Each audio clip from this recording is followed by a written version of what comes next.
Moving up from below. Me, I'm getting guap with my homies, and we all about the dough. Please sway, getting love from the OGs, into Kush by the OZ. You never caught me with no phonies.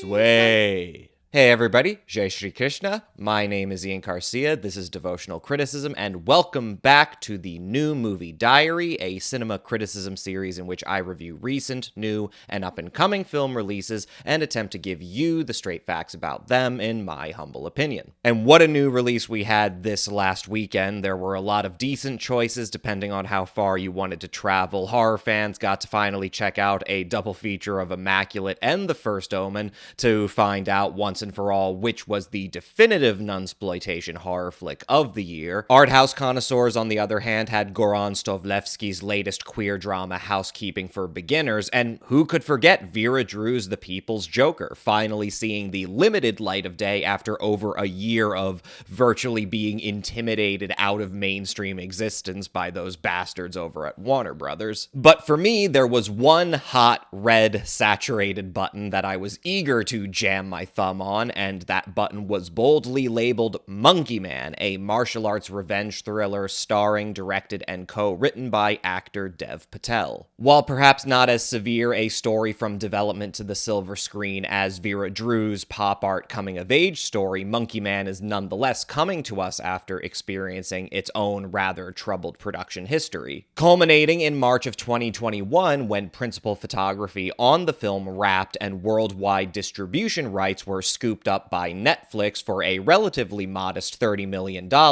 only for Netflix to look at what they had and discovering it was not, as they originally pitched it, simply John Wick in Mumbai. Following the long-belated Los Angeles premiere on the 3rd of this month, Patel himself was reported as saying that Netflix, quote, didn't really know what they'd bargained for. He continued, the actual film itself is a lot denser and it's saying a lot.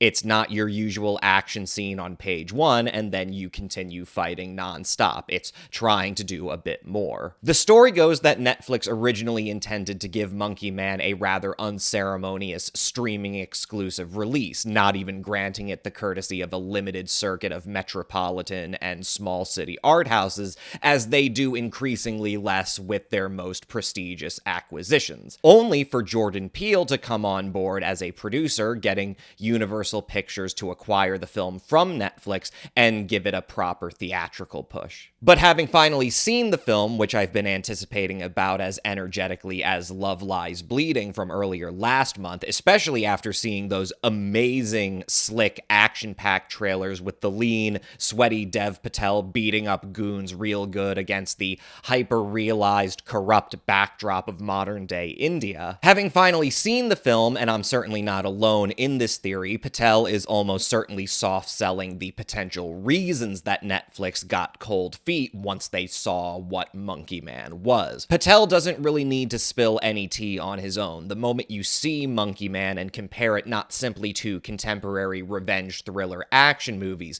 but to exactly the sorts of fanfaric commercial Indian movies that Netflix itself caters quite consistently in order to exploit the growing market of Indian diaspora popular culture, well, let's just say the tea is immediately spilled all over the screen, and that Netflix's willingness to let go of Monkey Man at a loss of $20 million for what they bought it for may not have a little something to do with the refreshingly straightforward, incisive political content of Patel's film, the sort of stuff that a certain major streaming distributor of Indian commercial cinema might be worried could upset sensibilities and muddy lucrative relationships with their more, shall we say, conservative partners from Bollywood to Tollywood. But look at me in classic form, already running away with myself. Let's get down to brass tacks and talk. Aye, aye, aye!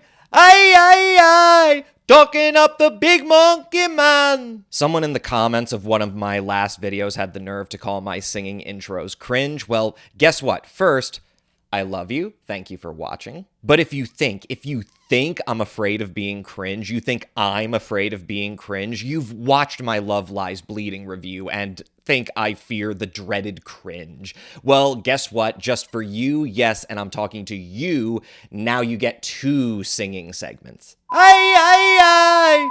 Ay, ay, ay! I'm like Parker Posey in Dazed and Confused. You know why? 'Cause you love it. You love it. Wipe that face off your head, bitch. Okay, anyway, Monkey Man. The backstory, our unnamed protagonist, portrayed as an adult by Dev Patel, grows up in a rural Indian village deep in the jungles of... I don't know. It doesn't really matter. As I said, Monkey Man is a very much a hyper-realized depiction of India. There's this almost subversive Rudyard Kipling element to Patel's writing and conception of the setting that I really like, but basically what you need to know is that our protagonist grows up as a boy in this naive, idyllic jungle village. His village is massacred. Flash forward, the same unnamed kid, now an adult, is making his money getting the kicked out of him in illegal underground boxing matches in which, inspired by the stories that his mother would tell him about the Hindu monkey deity Hanuman, dons a monkey mask, hence the title Monkey Man. I almost don't want to give away the symbolic content of this association between the protagonist and the mythical Hanuman. Suffice it to say, Patel, as a co-writer with Paul Anjanawala and John Cawley, suffice it to say, Patel, I think, does a really nice job of not just using the tales of Hanuman as a really obvious bit of foreshadowing, but being playful with the content of these myths and how it could relate to the hero of Monkey Man, sort of like we're given a more monomythic Joseph Campbell-esque interpretation of one of the Hanuman stories in which he's transformed into this almost Promethean figure who is punished for flying too close to the sun. Well, that's Icarus, but Prometheus punished by the gods. It's, where the foreshadowing is not that Patel's hero is being punished yet, but that this is sort of a dark, inverted vision of that myth. This is about a hero who may be flying too close to the sun. But again, I'm already getting ahead of myself. I hope it's clear I was really excited and enervated by this small part of the movie that I think is full of really nice, smaller touches in Patel's filmmaking and direction. Anyway, so our unnamed protagonist is all grown up in the heart of the cold, cold city, and he's ready for some good old-fashioned revenge. The man responsible for the destruction of his village and the death of his dear mother. This is a guy who goes by Baba Shakti, played by Makaran Deshpande. He's this controversial spiritual guru slash industrial capitalist who also controls a luxury brothel called King's. Our hero manages to get a job there, works his way up to being a server on the uppermost floor where the highest rollers gamble, do drugs, and exploit women, and the stage is all set for an explosive tale of masochistic, blood-soaked vengeance. Supplementing the supporting cast are Sikandar Kher as Rana Singh, the corrupt police chief who oversaw the destruction of the hero's village, Pito Bash as Alfonso, a drug dealer who befriends Patel's hero, and Sobito Dulepala as Sita, a broken-winged escort who works at King's under the cruel tutelage of the club's head matron, Queenie Kapoor, played in what I hope isn't going to be an undersung, complex, both evilly controlling but subtly jittery performance courtesy of Ashwini Kalsekar. Last but not least, though, there's Vipin Sharma as Alpha, the leader of a community of transgender Hindus that gives our hero safe harbor during the midpoint of the movie. And that's perhaps the most shocking, surprising, but more than welcome element of Monkey Man. Something that isn't portrayed by any of the hyper-masculine publicity or even really by much of the rather hyper-masculine plot and spectacle of what at least the first half of the film is. The way that Patel, as a writer and director, interpolates these elements of queer representation into his narrative, and in a very expressly political way. It's clear that Patel, being a British citizen but the child of Indian, Gujarati, Hindu immigrants, is really flexing more than just his muscles as an action star, that he's trying to flex his interest in engaging with contemporary political concerns as it pertains the the present climate of India, including themes of the kind of incestuous relationship between capitalism and Hindu nationalism in the form of the villainous Baba Shakti, police corruption with this underling Rana Singh, and even to the extent of the condition of transgender or Hijra people and communities in India. Quite frankly, it's quite easy to see why Netflix, again, given how much of their distribution library caters specifically to commercial Indian cinema, would be reticent about distributing this really rather violent, grimy, and politically incendiary revenge thriller alongside that catalog. While there's no shortage of politically serious Indian films, even rather commercial ones, it must be stated that there's basically no daylight between what you're likely to see in your average Indian commercial film distributed by Netflix and what Patel envisions as this kind of nightmarish invocation of India, as this place where, in the middle of a high-stakes chase sequence, he will still cut away from this main sequence of his hero and Pito Bosch's Alfonso speeding away down the street to people sleeping on cardboard in the streets themselves with just total ambience. There's also a very deftly executed little touch in the story when Patel's hero is trying to get a job from Kausakar's Queenie Kapoor to work in the Club Kings. He shows her his heavily scarred, bleached white hands and tells her that these are the permanent chemical stains of working with bleach, from doing this kind of low-paid, literally toxic, poisonous work his whole life, and she pretty much accepts his desperation at face value because of that physical evidence. The point is that Monkey Man isn't just a dark film. It's not just that it isn't a typical beat-by-beat action movie. It's that Patel is, as a filmmaker, stressing constantly this idea of this hyper-realized version of a major Indian city as this almost infernal, red-stained place, defined by this posture of religious fundamentalism, whereas all of that veneer of tradition and austere history merely masks rampant exploitation and oppression, whether in terms of caste, the most obvious dynamic, or religion or gender, in both the cases of Dulapala's escort Sita character and Sharma's Hijra heroine, who becomes kind of a Yoda figure for Patel's hero. And on that level, it seems obvious not only why Netflix so easily passed on the film, but also why someone like Jordan Peele, the writer, director, and producer of Get Out, Us, and Nope,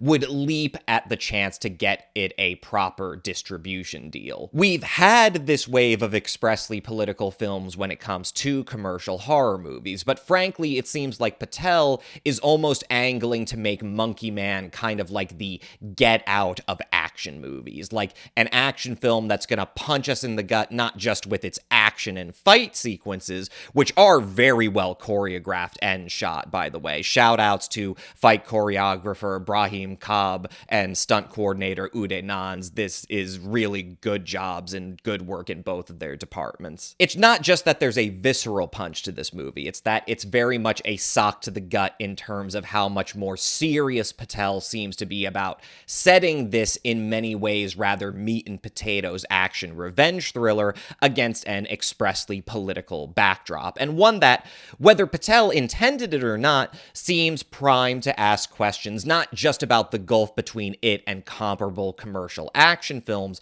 but precisely between it and commercial Indian cinema as it is catered to the diaspora and the Western world. How Indian cinema functions as a kind of political advertisement for the country, and perhaps obscures some of the very things that Patel renders so persuasively, not just as an action film, but not unlike Rose Glass with Love Lies Bleeding, as an action thriller that is often shot more like it is a psychological or supernatural horror movie. And even to the extent that I think some critics have noticed how confrontational Patel's film is with a particular construction of India as perceived not only through the popular culture of India, but specifically through the consumption of it by Western audiences, I primarily see it only really glanced over rather than really reckoning with what might prove in the forthcoming weeks to be a really juicy conversation piece with Monkey Man. Which is to say, is this an authentic authentically political work? Is it a serious political work that is challenging its audience, both in the West and in the East? Or is it a classic action movie exploitation? And more specifically, is Patel himself, as a child of Indian immigrants, but nonetheless a Western actor and filmmaker, is Patel himself engaging almost in a kind of continued, pervasive cultural colonization of India that renders it, in terms of this orientalized spectacle of violence and endemic poverty and hedonism and corruption and religious fanaticism and the abuse of women, and all of those classic Orientalist tropes that are so ingrained not only in popular depictions of India in the West, but much of East Asia more generally. Frankly, even Patel's invocation of the theme of the plight and marginalization of Hijra couldn't be a better pivot point for discussing this incredibly fraught issue. Patel and editors David Janksko and Tim Morell even seem to have opted at some points in the film to interpolate authentic footage of Hijra people being the victims of hate crimes to color their hyper-realist rendering of India with a sense of journalistic authenticity. But in the sense that Patel is clearly very critical of the current Prime Minister of India, Narendra Modi, and the right-wing BJP government, the villainous sovereign party of the film, represented by the Prime Minister who Shakti lends his political endorsement, these are clearly respective stand-ins for BJP and Modi. To the extent that Patel is clearly very critical of the present political climate in India, one is forced to call into question whether Monkey Man really does anything to elucidate the present problems faced by political minorities or leftist opposition groups in India at a time of increasing political austerity and Hindu nationalism and implicit provocation of violence against student groups and ethnic and religious minorities and saber-rattling against Pakistan, something that is coming up increasingly frequent in Indian popular cinema, to the partnering with companies like Google and Elon Musk's Twitter to censor the internet in India. Does Monkey Man really serve as a popular work that lights the candle for greater international awareness of the problems with Indian society? Or does it merely traffic in a regressive horror show that, at the most charitable, merely reframes political and cultural anxieties of the West and projects them outward onto a convenient Orientalist scapegoat? And again, Patel's invocation of discrimination and violence against the Hijra is a perfect example of this, because anybody who is actually familiar, even passingly, with the material conditions of Hijra and various other third and non-binary gender people in India is going to look at Monkey Man and go, okay, Patel is getting the violence right, but it's almost like he's taking for granted that the problems faced by queer gender people in the West, especially in his home island, in his own backyard in the United Kingdom, can simply be projected outward onto their conditions in India in this broad brushstroke that creates a totally flattened analogy between the continuity of right-wing politics and values in the West with the continuity of right-wing politics and values somewhere else. And in particular, somewhere else where there's a much more complicated history of reactionary interplay with, conspiracy with, collaboration with, but also opposition to Western influence. The fact is, at least superficially or even cynically, in the years since the BJP and Narendra Modi have taken power in India, you haven't seen the same culture war battle over transgenderism fought along the clear binary between liberal and conservative as you've seen in the United Kingdom and the US. In fact, as far back as 2019, following a directive by the Indian Supreme Court, the Lok Sabha, the lower house of the Indian Parliament, unanimously passed a law that Modi signed that prohibited discrimination of transgender people in education, employment, healthcare, access to both private and public facilities, housing, and further set the stage to establish the country's first national registry of transgender people. At the end of the day, while there are certainly problems and deep material and physical and medical and cultural and political and economic problems faced by transgender people in India, the fact is that if you compare the response in the United States and the United Kingdom to similar problems, problems to the way India has politically responded to it, despite going through a similar period of reactionary and right-wing retrenchment.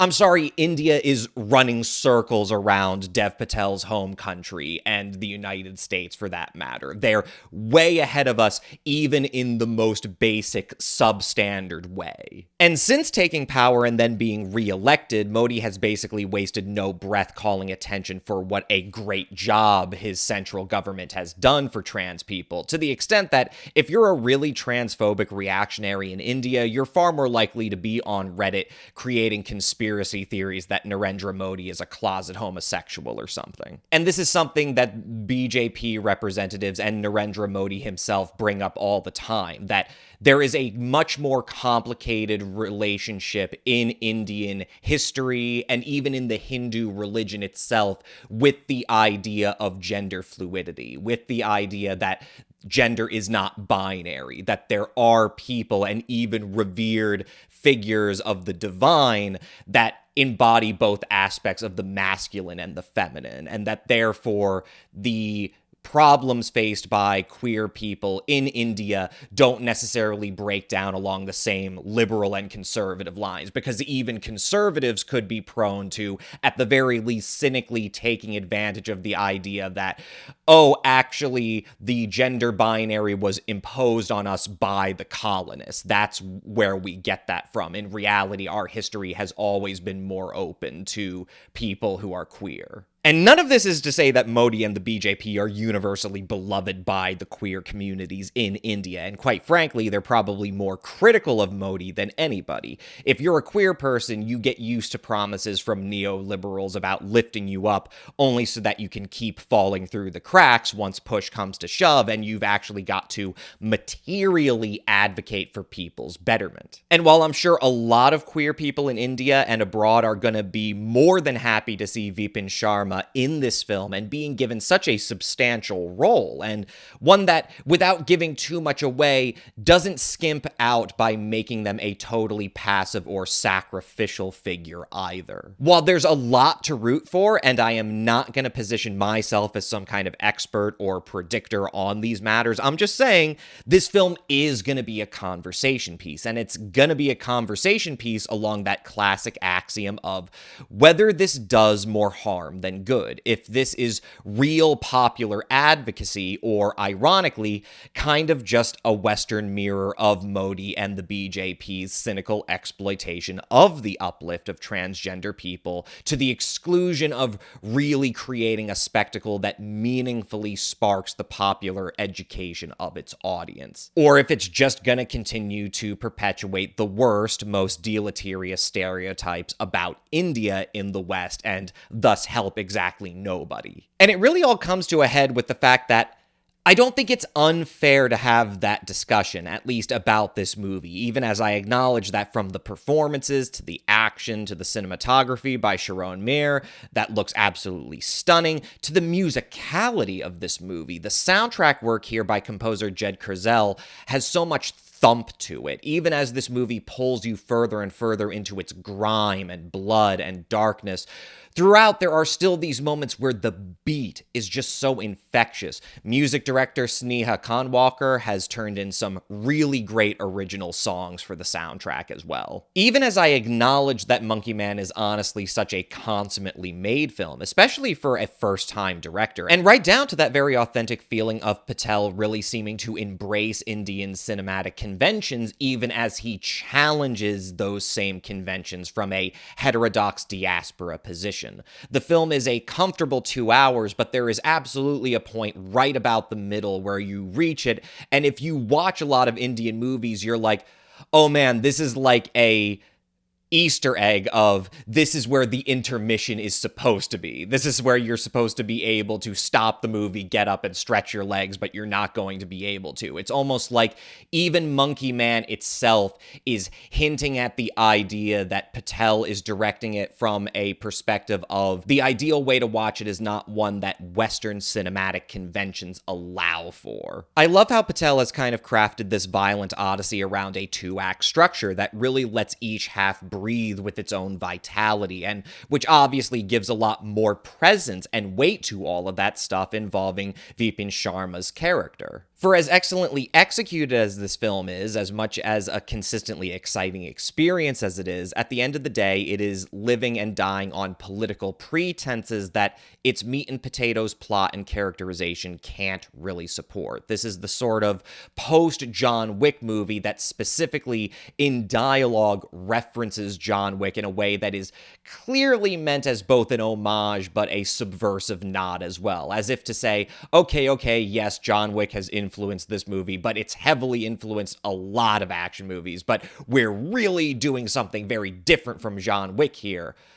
But are they? And I'm afraid that for all of Patel's enthusiasm and imagination and aspirations to something much higher, almost like Hanuman himself reaching for the mango in the heavens only to discover he has tried swallowing the sun, unfortunately, I think it's just a classic case of reach exceeding grasp. This film is a welcome derivation of the post-John Wick Western action film, but it never really gets beyond that, never quite demonstrates that it is a more substantive variation on the formula, as opposed to merely a meaner variation on the formula, a more openly shocking and horrific variation on the contemporary lone gun action and revenge thriller. Gosh, what a movie. So much energy, definitely some really touchy aspects to it that, again, I don't think I quite have the knowledge or breadth to do justice, but will certainly get, I think, a lot more people talking about Monkey Man than an action film has been talked about in a while. And I mean really talked about and not just talked up in a really long time. I'm going to give Monkey Man a really enthusiastic 3.5 out of 5. Technically excellent variation on a formula by Patel here as a first-time director. Really fantastic show for a novice in that department. That said, I'm going to wrap things up. Let me know your thoughts. What did I get right? What did I get wrong? Please share this video and channel. Like, subscribe, bell, yada yada. My name is Ian Garcia. This is Devotional Criticism, and this was the new movie Diary. I'll catch you guys next time.